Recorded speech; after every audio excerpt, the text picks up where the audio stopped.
dibuka. Nah, jadi Bapak Ibu perlu diperhatikan juga teenager semuanya, pada saat PCMB pemetaan calon murid baru itu semua jalur dibuka.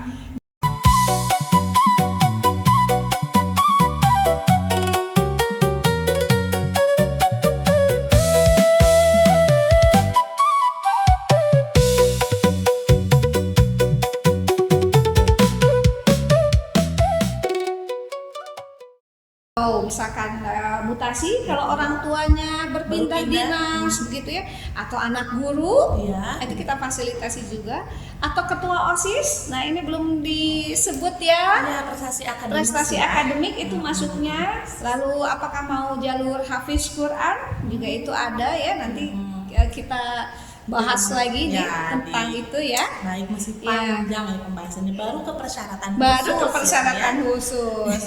Baik. Nah, saya lanjutkan Ibu dulu nih dikit lagi ya. Oke. Boleh. Bagi pemilik kartu keluarga yang data alamatnya nggak lengkap, Bu Nurul suka nemuin nggak? Ada kakak tapi nggak ada RT RW-nya. Cuma nama jalan aja. Nama jalan aja, ya. Nah, itu wajib memotret rumahnya dengan hasil foto tampak depan rumah, terfoto lengkap atau utuh, diunggah ke website SPMB serta menyertakan patokan rumah. Jadi harus dijelaskan juga keberadaan bangunan atau gedung di sekitarnya. Belakang masjid misalkan. Belakang Masjid Al Furqon. Setiap dia tuh gitu ya. Ya, di pinggir Indomaret Kiara Condong. Nah, gitu. Jadi, tapi itu juga penting ya untuk memberikan lokasi real begitu ya.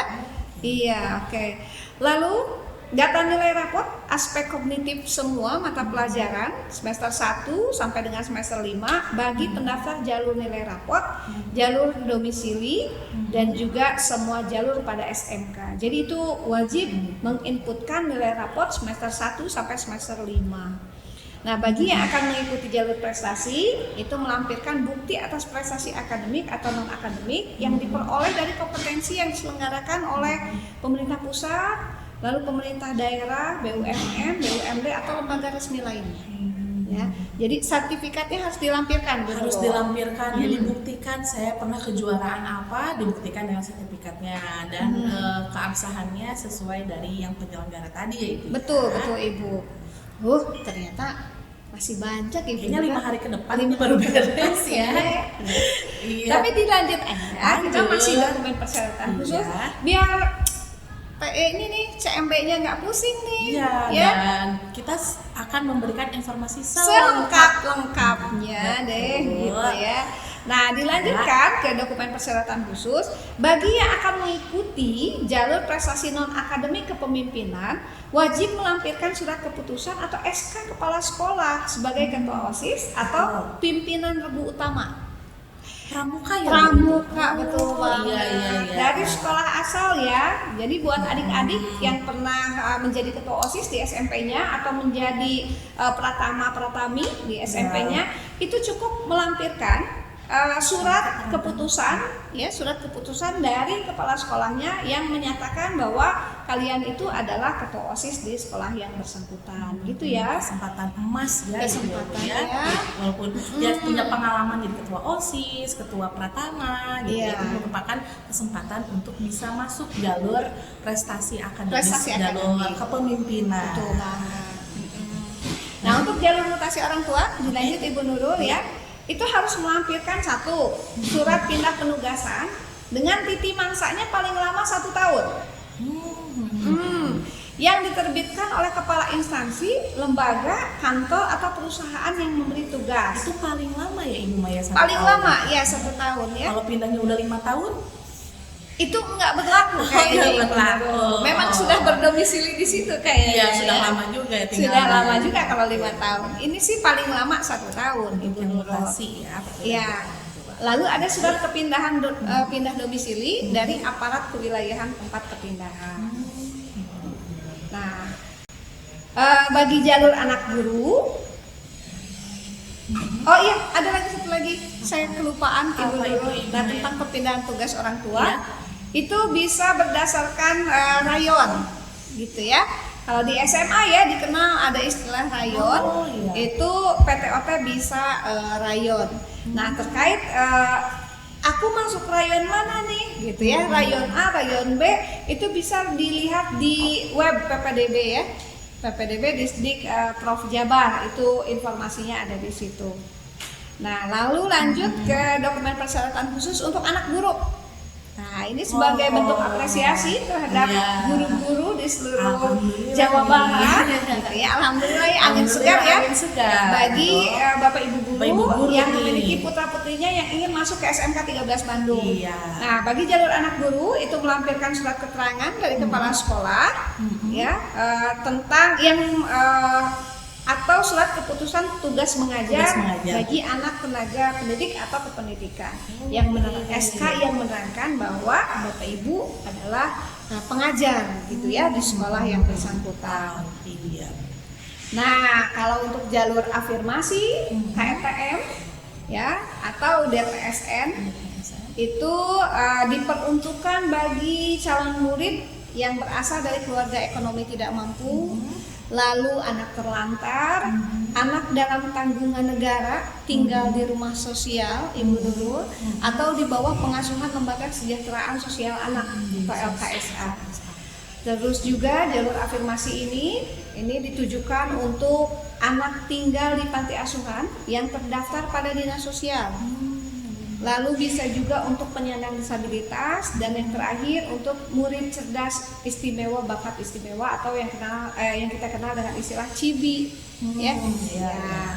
Baik, calon murid itu harus terdaftar, yang masuk lewat jalur afirmasi itu harus terdaftar pada data tunggal sosial dan ekonomi nasional atau namanya disingkat DTSN. Kalau tahun lalu DTKS, kalau sekarang DTSEN, data tunggal sosial dan ekonomi nasional. Harus terdata di pusat itu. Betul, iya, di DTSEN gitu. Dan memiliki kartu keikutsertaan dalam program penanganan kemiskinan dari pemerintah pusat atau daerah dengan ketentuannya. Nah, yang pertama bukti dokumen penerima program Keluarga Harapan dan juga program sembako ya pada kelompok desil 1 sampai 4 DTSEN. Nah, lalu bukti dokumen penerima bantuan iuran jaminan kesehatan itu harus terdaftar ya pada kelompok desil 1 sampai 5. Kalau tadi PKH-nya desil 1 sampai 4, kalau untuk dokumen menerima bantuan iuran jaminan kesehatan itu desil 1 sampai dengan desil 5. Nah, yang ketiga, bukti dokumen penerima bantuan program asistensi rehabilitasi sosial dan program penyelenggaraan kesejahteraan sosial di lingkungan Kementerian Sosial itu terdaftar pada rentang kelompok desil 1 sampai desil 5. Yang keempat, KIP. Nah, ini kan banyak punya KIP nih. Ada perbedaan nggak nih Bu Maya? Baik. Ya, Kartu Indonesia Pintar dari program Indonesia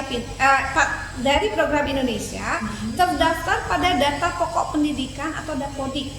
Keabsahan keikutsertaan program Indonesia Pintar diverifikasi melalui website Puslapdik ya, pip.kemdikdasmen.go.id dengan memasukkan NISN atau nomor induk siswa nasional dan NIK, nomor induk kependudukan. Nah, ini tidak diberlakukan, tetapi jalur afirmasi ini tidak berlaku bagi yang memiliki kartu jaminan kesehatan dan surat keterangan tidak mampu. Jaminan kesehatannya yang berbayar ya Ibu Nurul, kan ada tuh yang mandiri, bayar mandiri ya. Nah, itu tidak berlaku. Iya. SKTM setempat juga tidak Bu ya, berarti iya. dinas tadi ya. Betul sekali. Yang sudah terdaftar di desil 1 sampai 5 itu ya. Iya, baik. Nah, ini satu lagi persyaratan khususnya bagi warga masyarakat dalam kategori yatim atau yatim piatu yang menetap di panti asuhan. Kita kan suka ada tuh ya, yang daftar ke kita. Itu dapat melampirkan surat keterangan dari pimpinan pondok panti asuhan dan terdaftar pada dinas sosial. Jadi panti asuhannya itu pastikan bahwa sudah terdaftar di dinas sosial. Betul.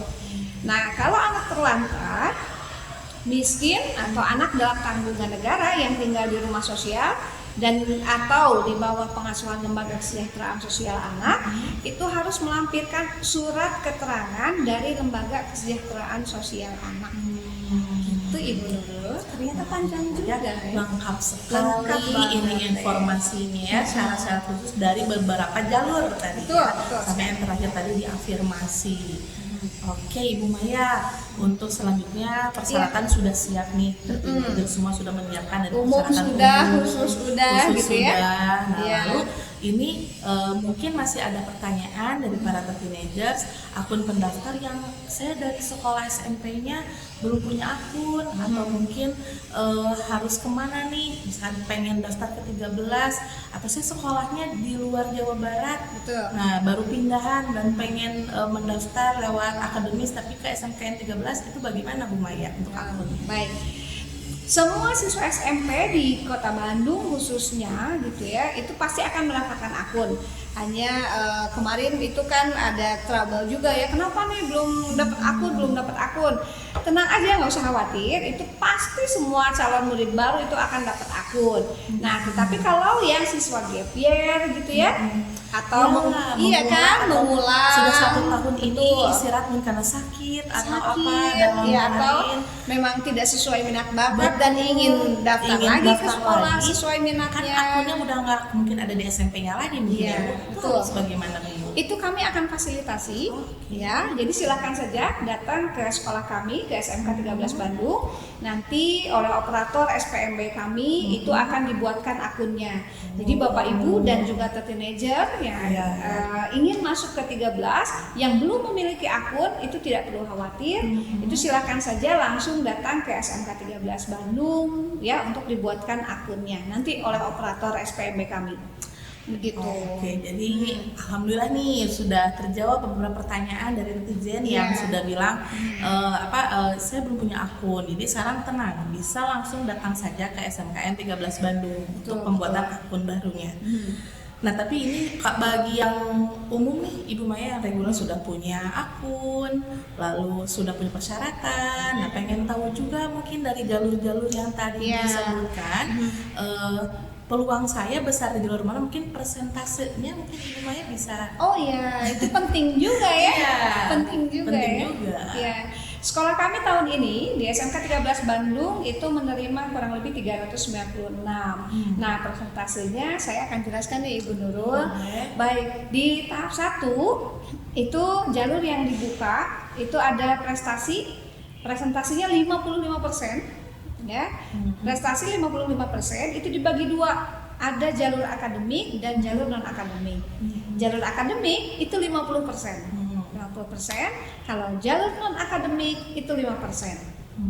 Jalur akademik Bu Nurul yang 50% itu dibagi lagi menjadi 2. Iya. Ada jalur persiapan tes industri 20%, prestasi nilai raport 25%, lalu ada lagi prestasi bidang akademik itu 5%. Dan kepemimpinan tadi. Betul. Ya di situ. Yang memiliki sertifikat kejuaraan olimpiade misalkan gitu ya, sains begitu, terus juga kepemimpinan, ketua OSIS, pratama-pratami tadi itu masuknya ke prestasi bidang akademik yang 5% kuotanya presentasenya. Nah, kalau non akademik itu kejuaraan seni, terus juga olahraga, ya, tahfiz Quran itu presentasenya 5% aja. Nah, lalu di tahap 1 juga ada jalur mutasi, itu presentasinya 5%. Jalur mutasi dibagi 2. Yang pertama itu ada perpindahan tugas orang tua, ya, lalu ada anak guru, gitu Ibu Nurul. Itu presentasinya jalur mutasi 5%. Ya. Lalu kita beralih lagi ke jalur ke tahap 2, itu hanya ada 2, gitu ya. Ada jalur domisili terdekat atau bina lingkungan, itu presentasinya 10%. Lalu ada jalur afirmasi 30%. Nah, jalur afirmasi dibagi 2, itu ada KETM DTSEN, ya, data tunggal sosial ekonomi nasional tadi, itu minimal 20%, ya, dan juga murid ABK itu berkebutuhan khusus tadi ya, itu distrike 5%. Oh, 5%. Iya. Oke, jadi HTM di kita 25% ya, dari yang dipersyaratkan 30%. Itu. Jadi bisa kita simpulkan banyak peluang mungkin di akademis ya Bu ya. Betul, Di 55%. Dan di tahap 1 di tahap mutasi juga anak guru, jadi total 60% di tahap 1, di tahap 2-nya 40 gitu ya. Betul. Tetapi Bu Nurul, itu tidak jadi patokan tahap 1 tahap 2. Oh iya. Karena yang pertama itu kan pemetaan betul. tadi, pemetaan calon murid baru. Nah, hasil seleksi murid yang diterima di PCMB itu akan mengurangi kuota di SPMB tahap 1 atau tahap 2. Iya, jadi kalau sudah terisi otomatis Kalau berkurang. sudah terisi otomatis berkurang. Kuota di tahap Ya. 1 tahap 2 bahkan bisa Betul. jadi sudah terpenuhi. Kalau sudah terpenuhi berarti kami pihak sekolah tidak menerima tahap 1 atau tahap 2 langsung gitu daftar ya. ulang saja. Iya. Gitu Maka ya. itu wajib juga kita sosialisasikan kepada Bapak Ibu di rumah dan juga ke teenagers begitu ya, untuk memperhatikan betul terkait pemetaan calon murid baru ini Ibu Nurul. ini ya. Baik. Jadi begitu nih para teenagers ya untuk persentase yang diterima di SMKN 13 Bandung. Ibu Maya mungkin banyak sekali juga nih pertanyaan ya seputar yang pengen, kadang orang tua tuh sudah khawatir di awal gitu ya. Betul. Dan keinginannya kan diterima gitu kan. Iya. Terus ketika di rumah mungkin anaknya juga tidak sedia dengan gadgetnya atau apa yang sedia, bolehkah langsung daftar ke sekolah saja gitu, gimana nih Bu? Baik, tentu kami dari pihak sekolah, panitia SPMB SMA Negeri 13 Bandung itu akan memberikan pelayanan terbaik kepada masyarakat ya yang memang memiliki keinginan untuk memasukkan putra-putrinya ke sekolah kami, itu akan kami fasilitasi ya. Kami akan membuka layanan juga pendaftaran.